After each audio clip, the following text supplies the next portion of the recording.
గణేశాయ నమః, గాయత్రీదేవి నమః, మహాసరస్వతి నమః, మాతాపితృభ్యో నమః. ముందుగా ప్రేక్షక వీక్షణ భాషలందరికీ కూడా శ్రీ పరాభవనామ సంవత్సర ఉగాది శుభాకాంక్షలు. ఈ సంవత్సరం ద్వాదశ రాశుల వారికి కూడా సకల ఐశ్వర్య భోగభాగ్యాలు కలగాలి అని, సమస్త కోరికలు తెరవాలి అని, సకలగా శుభాలు జరగాలి అని మనస్ఫూర్తిగా అమ్మవారిని ప్రార్థన చేసుకుంటూ ఇప్పుడు మనం ద్వాదశ రాశుల వారికి కూడా ఈ ఉగాది తర్వాత ఏ రకంగా ఉండబోతుందో తెలుసుకునే ప్రయత్నం చేద్దాం. అయితే నేను ఉగాది ఫలితాలు, రాశి ఫలాలు చెప్పే ముందర ముఖ్యంగా ప్రేక్షకులకి చిన్న గమనికగా చెప్పదగింది ఏమిటంటే కనుక, ఈ ఉగాది ఫలితాల్లో ఆదాయ వ్యయాల గురించి, రాజపూజ్య అవమానాల గురించి చెబుతూ ఉన్నప్పుడు సమయంలో చాలామందికి అనేక రకాల అనుమానాలు వస్తుంటాయి. కాబట్టి వాటి గురించి ముందుగా చెప్పిన తర్వాత నేను ఫలితాలు చెప్పే ప్రయత్నం చేస్తాను, కాబట్టి శ్రద్ధగా వినండి. అయితే ఇందులో ఏంటంటే ముఖ్యంగా ఆదాయం 6, వ్యయం 12 అన్నాం అనుకోండి, చాలామంది ఏంటంటే భయపడిపోతూ ఉంటారు. ఏమంటే గురువుగారు, ₹6 సంపాదించి ₹12 ఖర్చు పెట్టేస్తామా, లేకపోతే ₹6 సంపాదించి ₹12 ఎలా ఖర్చు పెట్టగలవండి అని కొంతమందికి అనుమానం వస్తుంది. అంటే ₹6 సంపాదించిన మిగతా ఇంకొక ₹6 దాచుకున్నవి ఇవ్వచ్చు, లేకపోతే అప్పు తెచ్చైనా సరే ఖర్చు పెడతామని అర్థం. అంటే ₹12 ఖర్చు పెట్టేస్తావు సంపాదించి దానికన్నా, అది ఇల్లు కట్టడమో, వ్యాపారం పెట్టడమో, లేదా ఇంట్లో శుభకార్యాలు చేయడమో, ఇలాగేదో పెద్ద పెద్ద ఇన్వెస్ట్మెంట్ చేస్తారని అర్థం చేసుకోవాలి. అలాగే రాజపూజ్యం 4, అవమానం 8 అన్నాం అనుకోండి, గురువుగారు నలుగురేమో మెచ్చుకుంటారు, 8 మంది తిడతారని అని కాదు. అంటే దాని అర్థం తిట్టడం కాదు. అంటే ఒక నలుగురు మీరు ఎదుగుతుంటే సంతోషించే వాళ్ళు ఉంటే, 8 మీరు ఎదుగుతుంటే ఓరవలేని వారు, శత్రువులు లేదా నరదిష్టి నరఘోష ఎక్కువగా ఉంటుందని అర్థం చేసుకోవాలి. కాబట్టి ఈ రకంగా ద్వాదశ రాశుల వారు కూడా ఈ విషయాన్ని ముందుగా అర్థం చేసుకోవాల్సిందిగా తెలియజేస్తూ ఇప్పుడు మనం ముఖ్యమైనటువంటి ద్వాదశ రాశుల వారి యొక్క సంవత్సర ఫలితాలు ఎలా ఉన్నాయో తెలుసుకునే ప్రయత్నం చేద్దాం. ఇక కన్యా రాశి వారికి సంబంధించినటువంటి సంవత్సర ఫలితాలు ఎలా ఉన్నాయో చూద్దాం. పరాభవనామ సంవత్సరం. అయితే ఈ సంవత్సరం కన్యా రాశి వారికి, అదే ఎవరెవరికి కన్యా రాశిలోకి వస్తారో ముందర చూద్దాం. ఉత్తరా నక్షత్రం 2, 3, 4 పాదాల వారు, హస్తా నక్షత్రం 1, 2, 3, 4 పాదాల వారు, చిత్తా నక్షత్రం 1, 2 పాదాల వారు కూడా ఈ కన్యా రాశిలోకి వస్తారు. కాబట్టి కన్యా రాశిని చూసుకోండి. అంటే పేరుని బట్టి చూసుకునేటటువంటి వారు, మీ పేరులో మొట్టమొదటి అక్షరం కనుక టో, ప, పి, హు, షం, నా, ట, పే, పో ఈ అక్షరాలతో మీ పేరు ప్రారంభమైతే మీ అందరిది కన్యారాశి అవుతుంది. కాబట్టి కన్యారాశిని చూసుకోండి. ఈ సంవత్సరం కన్యారాశి వారికి ఆదాయం 8, వ్యయం 11గా కనపడుతోంది. అయితే ఆదాయం చాలా బాగున్నా కూడా ఖర్చు కూడా దానికి మించి కనపడుతోంది. కాబట్టి ఖర్చుల విషయంలో జాగ్రత్త తీసుకోవాలి. అనవసరమైన వస్తువులు కొనడం కానీ, లేదా అనవసరమైన వాహనాలు కొనడం కానీ, మీ స్థాయికి మించినటువంటి పెట్టుబడులు పెట్టడం కానీ, వాహనాలు కొనడం కానీ మంచిది కాదు. అయితే ఇంట్లో శుభకార్యాలు జరగడం కానీ, గృహాలు కొనడం కానీ, భూములు కొనడం కానీ, బంగారపు ఆభరణాలు కొనడం కానీ, వ్యాపారాల్లో పెట్టుబడులు పెట్టడం కానీ ఈ సంవత్సరం బాగా కలిసి వస్తుంది. ఇక రాజపూజ్యం 3గా కనపడుతోంది, అవమానం 3గా కనపడుతోంది. అంటే వచ్చే ఆదాయం ఎంత ఉందో ఖర్చు కూడా అంతే కనపడుతోంది. అలాగే రాజపూజ్యం, ఎవరైతే మిమ్మల్ని ఎక్కువగా గౌరవిస్తున్నారో, ఎంతమంది గౌరవిస్తున్నారో అంతమందే మిమ్మల్ని దూషించే అవకాశం కూడా కనపడుతుంది. కాబట్టి శత్రువులు బాగా పెరుగుతున్నారు. కాబట్టి ఇంట్లో కానీ, బయట కానీ, వ్యాపారాలు చేసే చోట కానీ, ఉద్యోగాలు చేసే చోట కానీ ప్రతి ఒక్కళ్ళతోటి జాగ్రత్తగా మాట్లాడాలి. ఇక ఈ సంవత్సరం గోచారం చూసుకున్నట్లయితే కనుక గురుడు జూన్ 1వ తారీఖు దాకా కూడా దశమ స్థానంలో ఉండి జూన్ 2వ తారీఖు నుంచి ఏకాదశ స్థానంలోకి ప్రవేశం చేస్తున్నాడు. శని ఈ సంవత్సరం అంతా కూడా సప్తమ స్థానంలో ఉంటాడు. రాహుకేతువులు డిసెంబర్ 5వ తారీఖు దాకా కూడా సప్తమ జన్మస్థానంలో ఉండి డిసెంబర్ 6వ తారీఖు నుండి షష్ఠ వ్యయస్థానంలో సంచారం చేస్తూ ఉన్నారు. ఈ కారణంగా ఈ సంవత్సరం చాలా అనుకూలమైనటువంటి ఫలితాలే కనపడుతూ ఉన్నాయి. చేసే ప్రతి పని యందు శ్రద్ధ పెడతారు, మీ జీవితంలో మార్పులు తెచ్చుకుంటారు, కొత్త నిర్ణయాలు తీసుకుంటారు. అలాగే మీలో ఉండే టాలెంట్, స్కిల్స్ని బాగా అభివృద్ధి పరచుకోగలిగే ప్రయత్నం చేస్తారు.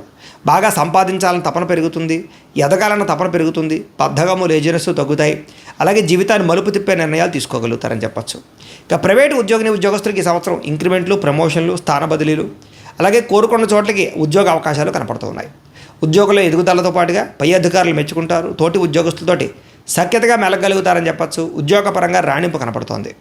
గవర్నమెంట్ ఉద్యోగస్తులకి మెంటల్ టెన్షన్లు పెరుగుతాయి, అధికారి యొక్క ఒత్తిడి పెరుగుతుంది. కానీ జీతాలు పెరుగుదల, ప్రమోషన్లు వచ్చే అవకాశాలు, లేదా స్థాన బదిలీలు, కావలసిన ప్రదేశాలకు ట్రాన్స్ఫర్లు చేసే అవకాశాలు అయితే కనపడుతున్నాయి. అలాగే ఎవరైతే నిరుద్యోగులు అయితే ఉన్నారో వాళ్ళందరికీ కూడా ఈ సంవత్సరం మంచి కంపెనీలో ఉద్యోగాలు రావడమే కాదు, ఉద్యోగ అభివృద్ధి, ఉద్యోగ నిలకడ కనపడుతుందని చెప్పచ్చు. విదేశాల్లో ఉద్యోగాలు చేసేవారు కూడా, పార్ట్ టైం జాబులు చేసేవాళ్ళు కూడా పర్మనెంట్ ఉద్యోగాలు వచ్చే అవకాశాలు, మంచి కంపెనీలో జాబులు వచ్చే అవకాశాలు, అక్కడ స్థిర నివాస యోగ్యత ఏర్పరచుకునే అవకాశాలు, గ్రీన్ కార్డులో అవకాశాలు కనపడుతున్నాయి. ఈ సంవత్సరం విద్యార్థులకి అద్భుతమైనటువంటి మార్పు కనపడుతోంది. చెడు స్నేహితులను దూరం పెడతారు, చెడు వ్యసనాలు తగ్గించుకోగలుగుతారు, చదువు పట్ల ఆసక్తి పెంచుకోగలుగుతారు, పోటీతత్వంతో చదువుతారు. అలాగే కాలేజీలో మంచి పేరు తెచ్చుకునే ప్రయత్నం చేస్తారు. ఎగ్జామినేషన్స్లో చక్కని శ్రద్ధ పెట్టగలుగుతారు, పరీక్షా ఉత్తీర్ణత కనపడుతోంది, మంచి ర్యాంకులు సాధిస్తారు. అలాగే విదేశాల్లో చదువుల కోసం ప్రయత్నాలు ఫలిస్తాయి, దానికి సంబంధించి లోన్లు కూడా మంజూరు అవుతాయని చెప్పచ్చు. వ్యాపారస్తులు కూడా ఈ సంవత్సరం వ్యాపారంలో మార్పులు తీసుకొచ్చుకోగలుగుతారు. అలాగే మార్కెటింగ్ని బాగా అర్థం చేసుకోగలుగుతారని చెప్పొచ్చు. అలాగే సోషల్ మీడియా ద్వారా మార్కెటింగ్ చేసుకోగలుగుతారు, ప్రచారం చేసుకోగలుగుతారు, వ్యాపార లాభాలు పొందగలుగుతారు, నష్టాలు భర్తీ అవుతాయి, మొండి బకాయిలు వసూలవుతాయి. వ్యవసాయదారులకి ఈ సంవత్సరం వ్యవసాయం పట్ల ఆసక్తి బాగా పెరుగుతుంది, మంచి నిర్ణయాలు తీసుకోగలుగుతారు. అలాగే వ్యవసాయంలో టెక్నాలజీని బాగా ఉపయోగించడం కానీ, లేదా పండినటువంటి వ్యవసాయాన్ని మార్కెటింగ్ ఎలా చేసుకోవాలో అర్థం అవ్వడం కానీ, లేదా మధ్యవర్తులకు సంబంధం లేకుండా మీ అంతా మీరు వ్యవసాయపరమైనటువంటివి ఏవైతే ధాన్యాలు ఉన్నాయని కూడా అమ్ముకోవడం వల్ల ఎక్కువ లాభాలు కనపడుతూ ఉన్నాయి. అలాగే కళాకారులకి ఈ సంవత్సరం కొత్త అవకాశాలు రావడము, సినిమాలో సక్సెస్ రేట్ పెరగడం, సీరియల్స్లో నటించే వారికి అనేక రకాల అవకాశాలు రావడంతో పాటుగా వెబ్ సిరీస్ల ద్వారా కూడా అనేక భాషల్లో మీరు మంచి పేరు ప్రఖ్యాతులు తెచ్చుకోగలుగుతారని చెప్పచ్చు. అలాగే ఓటీటీ ప్లాట్ఫామ్ ద్వారా కానీ మంచి పేరు ప్రఖ్యాతులు తెచ్చుకోగలుగుతారు. అలాగే సోషల్ మీడియాలో ఇన్స్టాగ్రామ్లోను, ఫేస్బుక్లోను లేదా యూట్యూబ్లోను ఎవరైతే కళాకారులు కళలను ప్రదర్శిస్తున్నారో వాళ్ళందరికీ ఫాలోవర్స్ బాగా పెరుగుతారు. అలాగే రెవెన్యూ బాగా జనరేట్ అవుతుంది. అలాగే మీకు సబ్స్క్రైబర్లు పెరుగుతారు, కీర్తి ప్రతిష్టలు బాగా వస్తాయి. ఈ సంవత్సరం రాజకీయ నాయకులకి ఎలక్షన్స్లో విజయాలు కనపడుతున్నాయని చెప్పచ్చు. మంచి పదవులు పొందగలుగుతారు, పై అధికారులు బాగా మెచ్చుకోగలుగుతారని చెప్పచ్చు. నామినేటెడ్ పదవులు పొందే అవకాశాలు, ప్రజల్లో అనుకూలత, చక్కని కార్యక్రమాలు చేయగలుగుతారని చెప్పచ్చు. భార్యాభర్తల మధ్య గొడవలు చాలా శాతం తగ్గుతాయి. విడిపోయిన భార్యాభర్తలు తిరిగి కలుస్తారు, ఒకరినొకరు అర్థం చేసుకోగలుగుతారు, మిస్అండర్స్టాండింగ్లు అన్నీ కూడా తగ్గుతాయని చెప్పచ్చు. కుటుంబ వ్యవహారాలు చక్కదిద్దుకోగలుగుతారు, పిల్లల మధ్య బాధ్యత వహిస్తారు, ముఖ్యమైన వస్తువులు వాహనాలు కొనుగోలు చేసుకోగలుగుతారు, ఆభరణాలు కొనుగోలు చేసుకోగలుగుతారు. అలాగే ప్రేమికుల మధ్య కూడా గొడవలు చాలా శాతం తగ్గుతాయి, విడిపోయిన ప్రేమికులు కలుస్తారు. కుటుంబంలో మీ ప్రేమ విషయాన్ని చెప్పడమే కాదు, వివాహం కోసం చేసే ప్రయత్నాలు ఫలిస్తాయి. ఇంట్లో మీ ప్రేమకు అంగీకారం తెలపడమే కాకుండా ప్రేమికుల మధ్య గొడవలు చాలా శాతం తగ్గుతాయని చెప్పచ్చు. ఒకరినొకరు కలుసుకునే అవకాశాలు కూడా బాగా కనపడుతున్నాయి. ఈ సంవత్సరం వివాహం కోసం ప్రయత్నం చేసేవారికి అతి కష్టం మీద మంచి వివాహ యోగ్యతలు కనపడుతున్నాయి. కాకపోతే జాతకం ఒకసారి చూపించుకోండి. ఎందుకంటే జాతకంలో లగ్న బలం బాగుందా, లేదా గ్రహాలు ఎక్కడెక్కడ ఉన్నాయి, ఏ దశలు నడుస్తున్నాయి, దాన్ని బట్టి కూడా మనకి వివాహం విషయం అవ్వచ్చు, సంతానం అవ్వచ్చు, కుటుంబం అవ్వచ్చు, లేదా ఉద్యోగాలు అవ్వచ్చు, ఆరోగ్యం అవ్వచ్చు, ఏదైనా దాన్ని బట్టి ఆధారపడి ఉంటుంది. కాబట్టి ఒకసారి పర్సనల్ జాతకం చూపించుకోండి. ఎందుకంటే దాంట్లో లగ్నాన్ని బట్టి ఏ గ్రహాలు ఎక్కడ ఉన్నాయి, ఏ దశ నడుస్తున్నాయో తెలుస్తుంది. అవసరమైతే ఏదైనా దోషాలుంటే పరిహారాలు చేయించుకోవచ్చు. కాబట్టి మమ్మల్ని సంప్రదించినట్లయితే మేము జాతకం చూసి చెప్తాం. కాబట్టి తద్వారా మీరు ఎదురుకు వెళ్ళినట్లయితే మీకు ఈ సంవత్సరం మంచి అమ్మాయితోటి కానీ మంచి అబ్బాయితోటి కానీ వివాహం అవ్వడం, ప్రేమించిన వ్యక్తులకు వివాహాలు కుదరడంతో పాటుగా ప్రతి సమస్య పరిష్కారం అవుతుంది. అలాగే సంతానం కోసం ప్రయత్నం చేసేవారికి ఈ సంవత్సరం చాలా అద్భుతమైన సంతాన యోగ్యత, ద్వితీయ సంతాన యోగ్యత, తృతీయ సంతాన యోగ్యత కూడా కనపడుతుంది. అలాగే పుత్ర సంతాన యోగ్యత కావాలి, పుత్ర సంతాన యోగ్యత, స్త్రీ సంతానం కావాలి వాళ్ళకి స్త్రీ సంతాన యోగ్యత కనపడుతుంది. మిస్క్యారేజ్ అయిన వాళ్ళకి కూడా ఈ సంవత్సరం సంతానాలు కలుగుతారని చెప్పొచ్చు. మళ్ళీ తిరిగి ప్రయత్నం చేస్తే ఐవీఎఫ్ ట్రీట్మెంట్ సక్సెస్ అవుతాయి. అన్ని రకాలుగా కూడా సంతానం పొందే అవకాశం పొందే అవకాశం. ఇక విదేశాలు వెళ్ళాలనుకున్న వారికి ఈ సంవత్సరం చక్కని యోగకాలంగా కనపడుతుంది. కాబట్టి వీసాల కోసం ప్రయత్నం చేయొచ్చు. విదేశాల్లో ఉండే వారికి H1B వీసాలు పికప్ అయ్యే అవకాశాలు కూడా కనపడుతూ ఉన్నాయి. అలాగే విదేశాల్లో గృహం కట్టడం కానీ, కొనడం కానీ, విదేశాల్లో స్థిరవాస యోగ్యత ఏర్పరచుకోవడం కానీ, ఉద్యోగాలు మారడం కానీ అనుకూలిస్తుంది. గ్రీన్ కార్డులు కానీ, అక్కామాలు కానీ, పర్మనెంట్ కానీ ప్రయత్నం చేసే వారికి అవకాశాలు బాగా కనపడుతున్నాయి. ఈ సంవత్సరం కొత్తగా ఇల్లు కొనాలనుకున్న చక్కని యోగం కనపడుతుంది. కాబట్టి ఖచ్చితంగా ప్రయత్నం చేయొచ్చు. ఖర్చు ఎక్కువైనా గృహం అయితే మాత్రం మంచిది వస్తుంది. ఈ సంవత్సరం భూములు ఎంత పెట్టుబడులు పెట్టినా, భూములు కొనుగోలు చేసినా కలిసి వస్తుంది. అలాగే రియల్ ఎస్టేట్లో చేసే పెట్టుబడులు బాగా అనుకూలిస్తాయని చెప్పచ్చు. వ్యాపార పెట్టుబడులు కానీ, లేదా బంగారం మీద, భూముల మీద, లేదా వెండి మీద పెట్టేటటువంటి పెట్టుబడులు ఎక్కువ లాభాన్ని కలగజేస్తున్నాయి. ఇన్సూరెన్సులు, టర్మ్ ఇన్సూరెన్సులు, హెల్త్ ఇన్సూరెన్సులు కూడా కట్టుకోగలిగే అవకాశాలు ఈ సంవత్సరం బాగా ఎక్కువ కనపడుతున్నాయి. ఈ సంవత్సరం కోర్టు వివాదాల నుంచి బయటపడగలుగుతారని చెప్పొచ్చు. కోర్టులో అనుకూలమైన తీర్పులు వచ్చే అవకాశాలు కనపడుతూ ఉన్నాయి. అలాగే ఆస్తులు సంక్రమించే అవకాశాలు, లిటిగేషన్లో ఉన్న భూములు మళ్ళీ తిరిగి మీరు పొందగలిగే అవకాశాలు ఉన్నాయి. ఆరోగ్యం పట్ల ప్రత్యేక శ్రద్ధ పెట్టాలి. ఈ సంవత్సరం దీర్ఘకాలిక రోగాలు లేని వారికి వచ్చే అవకాశాలు, మెంటల్ టెన్షన్లు, మానసిక ఒత్తిడి, యాంగ్జైటీ వల్ల ఇబ్బందులు కనపడుతున్నాయి. కాబట్టి ఎక్కువగా జంక్ ఫుడ్లు, బయట ఫుడ్లు మానేయండి. కార్బోహైడ్రేట్స్ని తగ్గించండి. ప్రోటీన్ ఫుడ్, అలాగే ఈ యొక్క ప్రోటీన్ ఫుడ్, ఫ్యాట్ ఫుడ్ సమతుల్యంగా తీసుకోండి.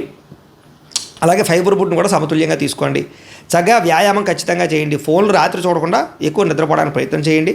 అలాగే వ్యాయామం ఖచ్చితంగా చేయండి. మెంటల్ టెన్షన్ తగ్గించుకోండి. యోగా, మెడిటేషన్ చేయండి. సంవత్సరం మీకు ఆరోగ్యం విషయంలో రిస్క్ లేకుండా ఉంటుంది.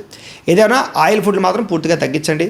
ఇక ప్రత్యేకంగా ఏంటంటే కనుక రుణాల విషయంలో మాత్రం చాలా జాగ్రత్త తీసుకోవాలి. ఈ సంవత్సరం అనవసరమైన రుణాలు చేయడం వల్ల, అనవసరమైన వస్తువులు కొనుగోలు చేయడం వల్ల, తక్కువ ఖరీదు వస్తువులు ఎక్కువ ఖరీదు కొనుగోలు చేయడం వల్ల, ఆన్లైన్ షాపింగ్లు చేయడం వల్ల, క్రెడిట్ కార్డులని, ఈఎంఐలని బాగా వాడడం వల్ల ఎక్కువ ఇబ్బందులు కనపడుతున్నాయి. కాబట్టి అప్పుల విషయంలో జాగ్రత్త తీసుకోండి. ముఖ్యమైన అవసరాలకి రుణాలు చేసిన తప్పులేదు. కానీ దుబారా వస్తువుల కోసము, ఆన్లైన్ షాపింగ్ల కోసము, సరదాల కోసం చేసే అప్పుల వల్ల ఇబ్బందులు ఎదురవుతాయి. జాగ్రత్త. ఈ సంవత్సరం వాహనాలు కొనడం కానీ, అమ్మడం కానీ కలిసి వస్తుంది. నూతన వాహనాలు కొనుగోలు చేయగలుగుతారు. విద్యుత్ వాహనాలు కొనుగోలు చేసే అవకాశాలు ఉన్నాయి. ప్రయాణికులకి ఈ సంవత్సరం ఎక్కువ ప్రయాణాలు చేయగలుగుతారని చెప్పచ్చు. దూర ప్రయాణాలు, విదేశీ ప్రయాణాలు, విహారయాత్రలు, తీర్థయాత్రలు, కుటుంబంతో కలిపి చేసే ప్రయాణాలు బాగా ఆనందాన్ని ఇస్తాయి, సంతోషాన్ని ఇస్తాయి. చక్కగా ప్రయాణాలు చేయగలుగుతారు. అలాగే శారీరక కోరికలు పెరిగిపోయే అవకాశాలు ఉన్నాయి. వివాహేతర సంబంధాల ప్రభావం బాగా కనపడుతుంది. కాబట్టి వాటి యందు జాగ్రత్త తీసుకోండి. పరపురుష పరస్త్రీ వ్యామోహాలు ఎక్కువగా కనపడుతున్నాయి. ఉద్యోగాలు చేసే చోట, వ్యాపారాలు చేసే చోట కూడా స్త్రీ పురుష వ్యవహారాలు ఎక్కువ ఇబ్బందులు కనపడుతున్నాయి. జాగ్రత్తగా ఉండండి. స్త్రీలకి ఈ సంవత్సరం అనుకోని విధంగా అవకాశాలు రావడం, పుట్టింటి నుంచి లబ్ధి, ఆస్తులు సంక్రమించే అవకాశాలు ఉన్నాయి. ఉద్యోగపరంగా అభివృద్ధి, వ్యాపారపరంగా అభివృద్ధితో పాటుగా మీలో ఉండే టాలెంట్, స్కిల్స్ బయటకు వస్తాయని చెప్పొచ్చు. సొంతంగా స్మాల్ స్కేల్ ఇండస్ట్రీలు పెట్టేవారికి స్త్రీలకు బాగా యోగ్యత కనపడుతుందని చెప్పొచ్చు. కుటుంబ వివాదాలు పరిష్కారం అవుతాయి. భర్తతో సౌఖ్యం, పిల్లల యొక్క బాధ్యత సమర్థవంతంగా నిర్వర్తించడంతో పాటుగా ఇంట్లో మంచి పేరు ప్రఖ్యాతులు తెచ్చుకోగలుగుతారు. ఇరుగు పొరుగు వారితో సఖ్యంగా స్నేహంగా ఉండగలుగుతారు. అయితే ఈ సంవత్సరం మీకు అదృష్ట సంఖ్య 5గా కనపడుతుంది. కలిసి వచ్చే వారాలు ఆదివారము, బుధవారము, శనివారము మీకు బాగా కలిసి వస్తున్నాయి. కలిసి వచ్చేటటువంటి రంగులు గోధుమ రంగు, ఎరుపు రంగు కూడా మీకు బాగా కలిసి వస్తుంది కాబట్టి వాటిని సద్వినియోగపరుచుకునే ప్రయత్నం చేయండి. ఇక మీరు ఈ సంవత్సరం చేయించుకోవాల్సినటువంటి జాతక దోష పరిహారాలు ఏమిటంటే కనుక రవికి, కుజుడికి, రాహువుకి, శనికి జపతర్పణ హోమాలు చేయించుకోవడము, లక్ష్మీ గణపతి హోమము, మేధా దక్షిణామూర్తి హోమము, సుదర్శన హోమము, చండీ హోమము చేయించుకున్నట్లయితే మీకు ఈ సంవత్సరం అంతా కూడా శుభప్రదంగా ఉంటుంది. అయితే ఈ జపాలు హోమాలు చేయించుకోవాలని కుతూహలం మీకు ఉన్నట్లయితే మమ్మల్ని సంప్రదించినట్లయితే మా పీఠంలో ఉండే బ్రాహ్మణుల ద్వారా ఈ జపాలు హోమాలు చేయించే ప్రయత్నం చేస్తాం. అలాగే మీరు ఇంట్లో చేసుకోవాల్సిన పరిహారాలు ఏమిటంటే కనుక ప్రతి పౌర్ణమి రోజు, ఏకాదశి రోజు సత్యనారాయణ స్వామి వ్రతం కానీ, అలాగే సంకష్టార చతుర్థి వ్రతం కానీ, 16 సోమవారాల వ్రతం కానీ, లేదా సప్త శనివారాల వ్రతం కానీ చేసుకుంటూ ఉన్నట్టయితే కనుక ఈ సంవత్సరం అంతా మీకు గ్రహ దోషాలు తొలగడమే కాదు, ఈ సంవత్సరం అంతా కూడా దేవతా అనుకూలత కలిగి సకల కార్యాలు జయమవుతాయి. కాబట్టి ప్రతి ఒక్కరు కూడా ఈ పూజల ద్వారా భగవతా పూజలు అవి కూడా చేసుకోండి, భగవతారాధన చేసుకోండి అని ప్రత్యేకంగా తెలియజేస్తూ, అయితే ప్రేక్షకులకి ముఖ్యంగా మనకి ఏమిటయ్యా అన్నట్లయితే కనుక ఇప్పటిదాకా మేము చెప్పినటువంటి ఈ ఫలితాలన్నీ కూడా గోచార ఫలితాలు, అంటే ఈ రాశిలో ఉండేటటువంటి కోటాను కోట్ల మంది అందరికీ వర్తిస్తాయి. కాబట్టి ఆ రకంగా వినే ప్రయత్నాన్ని చేయండి. ఒకవేళ మీ పర్సనల్ జాతకం అంటే మీకు ఒక్కరికి ఎలా ఉందో తెలుసుకోవాలి అన్నా, లేదా ఏదైనా సమస్యలతో ఇబ్బంది పడుతూ ఉన్నా దానికి మీ date of birth, time, place of birth, మీ పేరు మా వాట్సాప్ నెంబర్కి మెసేజ్ పెట్టినా, లేదా మాకు ఫోన్ చేసినా కూడా మీ జాతకం ఎలా ఉందో చూసి చెప్పే ప్రయత్నాన్ని చేస్తాము. లేదా ఏదైనా సమస్యలతో ఇబ్బంది పడుతూ ఉంటే కనుక వాటికి పరిహారాలు చెప్పడం కానీ, లేదా పరిహారాలని మా పీఠంలో ఉండే బ్రాహ్మణుల ద్వారా జపాలోని, మండపారాధనలని, అభిషేకాలు, తర్పణాలు, హోమాలు ఇవన్నీ కూడా చేయించే ప్రయత్నం చేస్తాం. లేదా మీరు స్వయంగా వచ్చి పాల్గొన్నా కూడా మీ చేత కార్యక్రమాలు కూడా నిర్వర్తింపజేసే ప్రయత్నం చేస్తాం. కాబట్టి చక్కగా ఈ సంవత్సరం అంతా కూడా మీకు సుభిక్షంగా ఉండడానికి చక్కగా ఈ జపాలు, హోమాలు చేయించుకున్నట్లయితే మీకు చాలా బాగుంటుందని ప్రత్యేకంగా తెలియజేస్తూ, అలాగే చాలా భవిష్యత్తులో మీకు ఇంకా అభివృద్ధిలో ఉండడానికి చక్కగా ప్రతిరోజు ఇంట్లో దేవతారాధన చేసుకోండి అని ప్రత్యేకంగా తెలియజేస్తూ, స్వస్తి ప్రజాభ్య పరిపాలయంతాం న్యాయేన మార్గేణ మయి మయీషాః గోబ్రాహ్మణేభ్యః శుభమస్తు నిత్యం లోకాః సమస్తాః సుఖినో భవంతు. స్వస్తి.